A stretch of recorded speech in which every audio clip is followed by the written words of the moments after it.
ఏ ఎండకా గుడిగ అంటారు తెలుసా మీకు? అంటే వాళ్ళ దగ్గరికి వెళ్ళి వాళ్ళు మాట్లాడతారు, వీళ్ళ దగ్గరికి వచ్చి వీళ్ళు మాట్లాడతారు, వీళ్ళని నొప్పించరు, వాళ్ళని నొప్పించరు, ఎవరిని ఏమి అనరండి. ఇలాంటి కొంతమంది ఉంటారండి.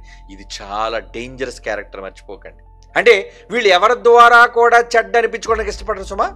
అంటే సంఘం దగ్గర మేము మంచిగా ఉండాలి, మా పైన నాయకుల దగ్గర మంచిగా ఉండాలి. సంఘం అంటే ఖండించొద్దా? కొంతమంది ఖండించడానికి ఇష్టపడరండి. కొంతమంది వాక్య ప్రకారంగా ఉన్నది ఉన్నట్టుగా మాట్లాడడానికి ఇష్టం ఉండదండి. ఎందుకంటే ఈ మాట మాట్లాడితే వీళ్ళకి శత్రువులు అయిపోతామేమో, ఈ మాట మాట్లాడితే మనం విరోధులం అయిపోతామేమో, ఎందుకులే ఈ మాట మాట్లాడి మనం వాళ్ళని దూరం చేసుకోవడం అని వీళ్ళు చెప్పాల్సింది చెప్పకుండా మౌనం అయిపోతారండి. అదేంటది? నులివెచ్చని స్వభావం. పక్షపాతంతో మాట్లాడుతుంటారండి. అంటే వాళ్ళకి సంబంధించిన వాళ్ళు వాళ్ళు ఏమని చెప్పారనుకోండి, వాళ్ళు వెనకేసుకొస్తారు, వాళ్ళ కోసం మాట్లాడతారు. అది విరోధమైనా సరే దాన్ని ఖండించరు, ఏమీ అనరు, కాముగా ఉంటారు.